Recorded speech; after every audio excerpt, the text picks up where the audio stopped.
Baik, bismillah, assalamualaikum warahmatullahi wabarakatuh.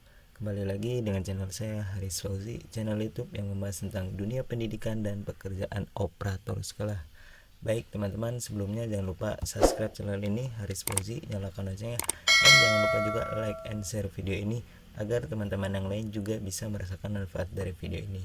Dan saya ucapkan terima kasih kepada teman-teman yang sudah subscribe channel ini. Semoga channel ini terus berkembang dan bisa memberikan manfaat lebih kepada banyak orang. Baik teman-teman, kembali ke tugas pokok kita sebagai operator sekolah. Karena sudah mendekati tahun ajaran baru 2024-2025, teman-teman sudah banyak menanyakan kapan rilis Dapodik, kapan input data peserta didik baru, kapan menaikkannya. Baik, pada video kali ini saya akan persiapan apa saja yang harus kita siapkan untuk menyambut atau mempersiapkan Dapodik yang terbaru di tahun ajaran 2024-2025. Saya sudah buatkan PPT-nya ya teman-teman. Ini yang biasa saya lakukan ketika akan persiapan untuk rilis Dapodik yang terbaru. Nah, untuk kapan sih rilis Dapodik itu? Teman-teman ditunggu saja infonya dari pusat. Biasanya itu teman-teman bisa mengecek di websitenya dapokemdikbud.co.id atau di IG-nya Dapodik Official ya teman-teman. Silahkan teman-teman ikuti follow Dapodik Official teman-teman. Nanti biasanya info terupdate tentang Dapodik itu ada di situ semua ya teman-teman. Nah, untuk Dapo biasanya nanti teman-teman kunjung aja web ini. Biasanya informasi rilis Dapodik itu ada di sini. Dan untuk kapannya itu perkiraan itu pertengahan atau akhir Juli ya teman-teman. Kalau untuk yang tahun sebelumnya di ini kita lihat di websitenya dapo.komdikbud.co.id. Nah, di menu unduhan itu rilisnya itu yang tahun kemarin itu di akhir Juli ya teman-teman, 31 Juli. Mungkin yang tahun sekarang atau yang Dapodik sekarang juga antara pertengahan atau akhir Juli ya teman-teman. Jadi ditunggu saja, kalau sudah infonya sudah ada juga nanti akan diupdate oleh website di sini, dan di IG Dapodik Official juga nanti akan di-share informasinya. Mungkin nanti akan menggunakan Dapodik versi 2025, entah itu versi 2005A, B, dan seterusnya. Nanti pasti awalnya itu versi 2025. Jadi teman-teman yang masih menanyakan kapan rilisnya, ditunggu saja teman-teman. Ditunggu dari IG-nya dan websitenya, dan ikuti saja channel saya. Nanti saya akan berikan info terupdate tentang Dapodik ya teman-teman. Itu yang menanyakan kapan rilisnya. Terus yang kedua, apa saja sih yang harus dipersiapkan untuk menyambut Dapodik yang di tahun ini, tahun ajaran ini ya teman-teman.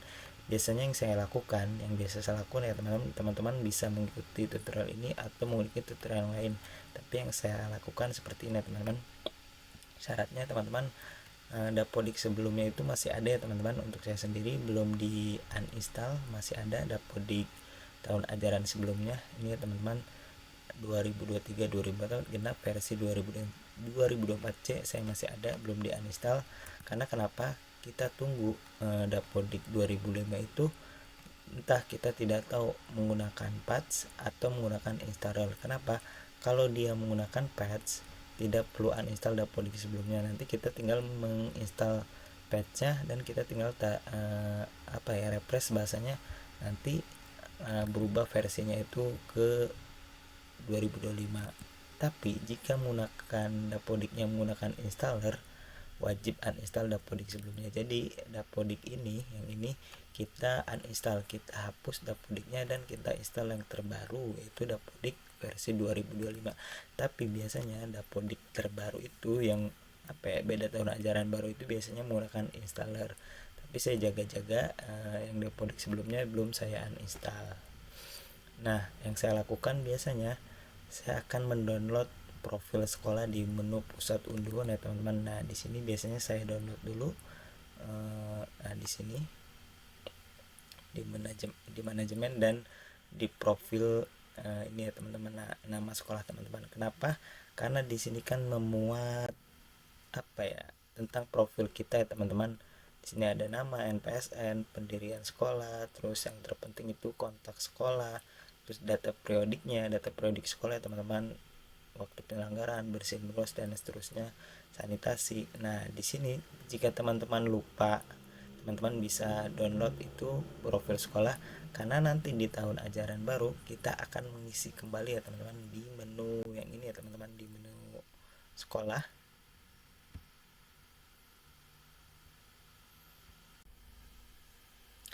Nah, biasanya di menu sekolah, di menu selanjutnya itu ada data periodik, sanitasi, data dinamis, kegiatan sekolah, dan yang lainnya. Biasanya kita isi ulang lagi ya teman-teman. Jika teman-teman agar tidak lupa, silakan teman-teman download dulu profil sekolah. Nah, ini ya teman-teman, isi download sekolah tuh ini. Nanti teman-teman tinggal menyalin saja di menu data periodik itu, kita lihat lagi, oh waktu penyelenggaraan di sekolah kita itu kapan, daya listriknya kapan, waktu kesehatan itu kapan. Jadi teman-teman tinggal melihat di profil sekolah di tahun ajaran sebelumnya. Sanitasi juga sama, sumber airnya dari mana, sumber air minumnya dari mana, agar teman-teman tidak lupa. Jadi tinggal melihat saja di profil di tahun ajaran sebelumnya. Jadi saya sarankan teman-teman mendownload dulu ya teman-teman. Nah, itu yang biasa saya lakukan untuk menyambut atau mempersiapkan dapodik yang terbaru ya teman-teman. Nah, terus yang selanjutnya udah kita download, terus ya di menu rombongan belajar kita langsung ke menu rombongan belajar. Nanti kan di menu Sapras juga ya teman-teman, berarti di menu Sapras teman-teman dipersiapkan juga tanahnya, ruangannya berarti dicek juga ruangan, ada apa aja ruangan di sekolah Bapak Ibu, di sekolah teman-teman. Kalau ada penambahan silahkan teman-teman ditambah, kalau ada yang rusak nanti teman-teman update di menu ini.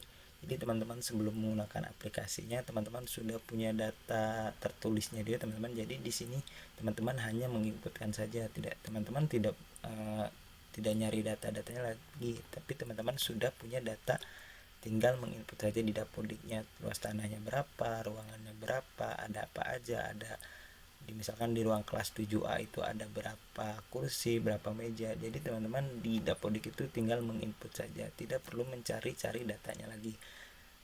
Sambil menunggu rilis dapodik kita persiapkan data-data yang ada di dapodik. Nah, di menu GTK juga teman-teman dicek lagi nama-nama gurunya siapa, dia mengajar apa, disiapkan juga SK tugasnya, SKBM-nya. Jadi ketika sudah ada dapodik kita hanya menginput saja, tidak perlu mencari-cari data lagi. Oke, untuk di pesta titik nanti saya akan jelaskan di akhir video ya teman-teman, bagaimana cara menginput peserta didik yang baru dan cara menaikkannya ya teman-teman. Kita lanjut dulu ke rombongan belajar. Nah, di rombongan belajar itu nanti ada reguler dan eskul. Yang teman-teman harus siapkan nama rombel, wali kelasnya siapa, terus dia kelas itu akan di ruangan mana, terus anggota rombelnya, pembelajarannya, dan SK tugasnya. Ini ya teman-teman yang harus dipersiapkan di menu rombongan belajar. Oke, kita ke dapodiknya. Nah, di sini teman-teman harus dipersiapkan kelasnya, terus menggunakan kurikulum apa, di kelas 7 kurikulum apa, kelas 8 kurikulum apa, kelas 9 kurikulumnya apa, dan rombelnya apa teman-teman. Misalkan 7A, 71, 72, 73, misalkan 7A, 7B, dan seterusnya. Wali kelasnya siapa, ruangannya di mana. Nah, kalau sudah siap kan teman-teman, kalau sudah ada datanya di dapodik hanya tinggal menginputnya saja teman-teman. Nah, nanti kalau yang ingin menaikkan kelas di sini ya teman-teman, nanti di sini ke menu aksi. Nanti di sini kalau yang di dapodik baru nanti di sini akan ada apa ya, tertulisnya itu naik kelas ya teman-teman, karena kan ini dapodik yang semester genap ya teman-teman. Nanti di sini teman-teman hanya tinggal mengklik terus tambahkan atau simpan naikkan kelas ya teman-teman. Nanti akan saya lebih jelasnya di dapodik yang terbaru ya teman-teman. Nah, teman-teman itu untuk menaikkan kelasnya. Teman-teman kalau sudah punya datanya secara tertulis, teman-teman di dapodik hanya menghitungkan saja. Dan teman-teman juga jangan lupa menambahkan anggota rombelnya di kelas 7A itu siapa aja, di 7B itu siapa aja, di 81 itu siapa aja. Nanti teman-teman menginputkannya di sini teman-teman, anggota rombel. Kalau anggota rombel sudah ditambah teman-teman di pembelajarannya, karena kan nggak mungkin kan ada rombelnya tidak ada pembelajarannya. Jadi sudah dipersiapkan juga teman-teman. Teman-teman harus tahu PA itu, pendidikan agama Islam itu gurunya siapa, PKN itu gurunya siapa, bahasa Indonesia itu siapa gurunya. Jadi teman-teman dipersiapkan nama-nama gurunya dan SK mengajarnya teman-teman, SKBM-nya dan tanggal SK-nya. Biasanya kan kalau saya di sebelum tahun ajaran baru sudah dibuatkan SK per guru dan SKBM untuk setiap pengajar ya teman-teman. Jadi disiapkan SK-nya ya teman-teman. Jadi teman-teman kalau sudah ada datanya tinggal menginputnya di Dapodiknya. Nah, kalau udah ke menu rombongan belajar, nah di menu eskul juga sama, siapkan nama eskulnya apa, pembina eskulnya siapa, prasananya di mana, dan anggota rombelnya teman-teman. Nah, dicek ke menu eskul.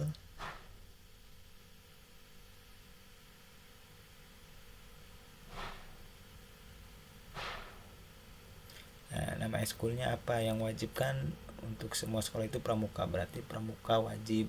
Terus di eskul apa aja yang ada di sekolah teman-teman nanti ditambahkan di sini, dan pembinanya siapa dipilih dan ruangannya atau prasarannya di mana. Kalau sudah ada tinggal teman-teman tambahkan anggota rombelnya.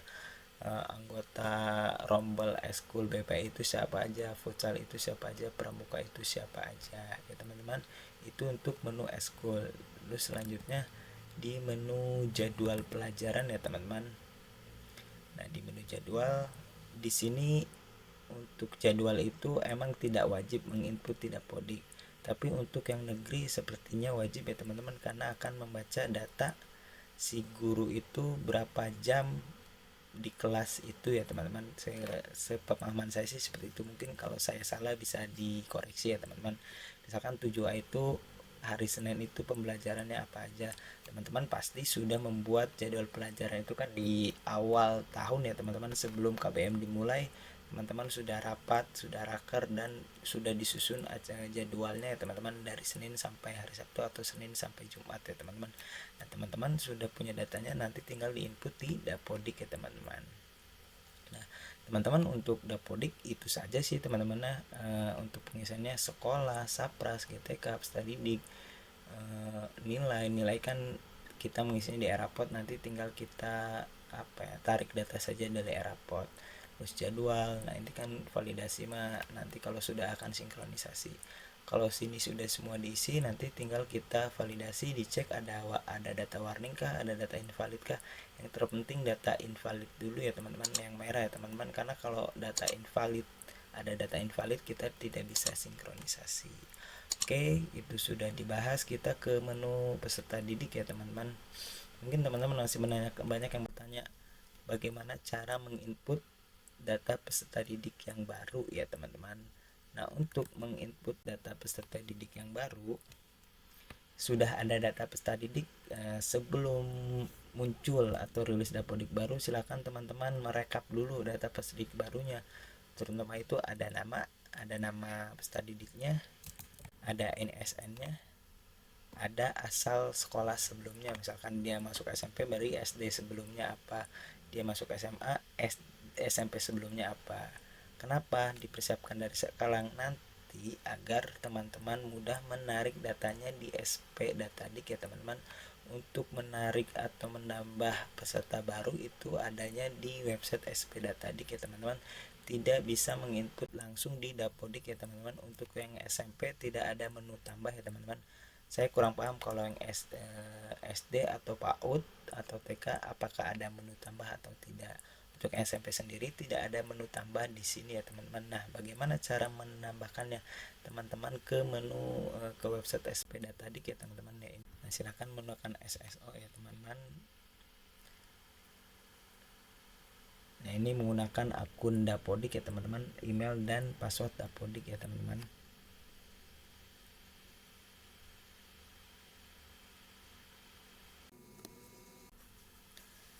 Ketika ingin menarik data peserta didik baru, teman-teman ke menu aplikasi, ke PD baru ya teman-teman, peserta didik baru. Nah teman-teman, jika teman-teman sudah memiliki data peserta didik yang baru, teman-teman tinggal menginput atau menarik data di sini ya teman-teman. Nanti provinsinya dari mana, sekolahnya ya teman-teman, si sekolah asalnya. Kalau saya sendiri sudah membuat datanya seperti ini ya teman-teman. Nah, sudah saya urutkan, misalkan dia ya, kalau MI juga sudah ada di SPData tadi, kita tinggal menarik saja. Contohnya saya si A ini, si Zaid itu dari SD Sababus Salam, dia itu alamat sekolahnya di Wanasalam, Lebak, Banten. Teman-teman tinggal mencari di sini. Provinsinya Banten, kabupatennya Lebak, kecamatannya Wanasalam. Ini SD-nya dia di Sababus Salam. Ini teman-teman SD Sababus Salam. Nah, karena Dapodik belum ada di sini masih tertulis 2023. Nanti kalau ada muncul Dapodik baru di sini akan ada tahun lulus 2024 ya teman-teman. Kalau sudah terpilih semua, tampilkan. Nanti tinggal kita cari yang lulusan itu siapa, nama saya misalkan Heri. Nah, misalkan Heri tinggal kita klik, nanti di sini ada menu daftarkan. Seperti itu ya teman-teman, cara menarik data peserta didik yang baru di SPData tadi. Kalau dia satu sekolah ya teman-teman. Nah, tarik data peserta didik satu-satu ya teman-teman, satu persatu. Jika peserta didik jenjang sebelumnya satu sekolah, bisa langsung ditarik secara langsung. Contohnya seperti ini teman-teman. Nah, di sini kan contohnya di sini ya teman-teman. Dari SD Megamendung 2 itu di saya itu ada 2 orang. Nanti teman-teman di SPData tadiknya di sini. Nah, misalkan di SD Babu Salam itu ada 2 orang. Misalkan ya teman-teman. Misalkan Heri sama Nia. Misalkan dia akan melanjutkan di sekolah SMP saya teman-teman. Nanti teman-teman tinggal di checklist terus daftarkan. Berarti dia yang di SD sebelumnya itu akan masuk ke SMP kita ya teman-teman. Kalau emang dia satu jenjang sebelumnya ya teman-teman. Jadi teman-teman tinggal menceklis saja kalau memang dia satu sekolah ya teman-teman. Itu untuk peserta didik baru ya teman-teman. Nah, yang MI juga sudah ada, yang dari MI atau dari MTS juga sudah ada di sini. Tinggal teman-teman cari alamat sekolahnya, provinsi mana, kabupaten atau kota mana, kecamatan mana, dan pilih sekolahnya dan seterusnya. Nah, ini ya teman-teman, untuk yang sekolah negeri yang PPPD-nya menggunakan sistem online akan ditarik oleh secara langsung oleh dinas ya teman-teman. Akan ditarik secara langsung oleh dinas. Nah, infonya valid ya teman-teman. Teman-teman bisa lihat IG-nya Dapodik Official. Yang ini ya teman-teman, integrasi data hasil PPDB ke Dapodik.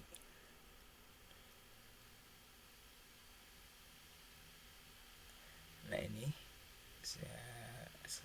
ya teman-teman.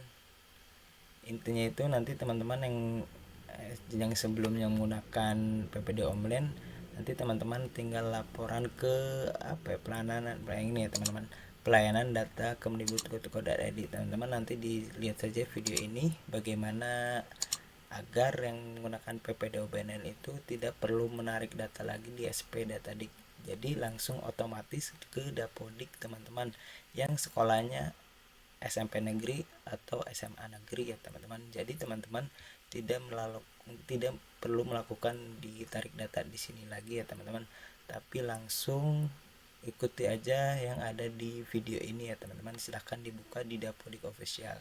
Untuk negeri pekerjaannya agak mudah karena langsung narik datanya. Teman-teman nanti ikuti aja video ini dan laporan ke pelayanan data kemdikbud.go.id ya teman-teman. Oke, itu saja ya teman-teman mungkin, dan lain-lainnya ditunggu saja info lanjutnya di website resmi Dapodik, di IG Dapodik, dan jangan lupa juga subscribe channel ini, Haris Fauzi. Saya akan update terus tentang Dapodik, pekerjaan Dapodik, info tentang ke sekolah, pendidikan itu ya teman-teman. Insya Allah saya akan terus update dan bantu channel ini Haris Fauzi dengan cara mensubscribe channel ini dan bantu juga like dan share video ini ya teman-teman. Oke, itu saja dari saya, semoga bermanfaat. Wassalamualaikum warahmatullahi wabarakatuh.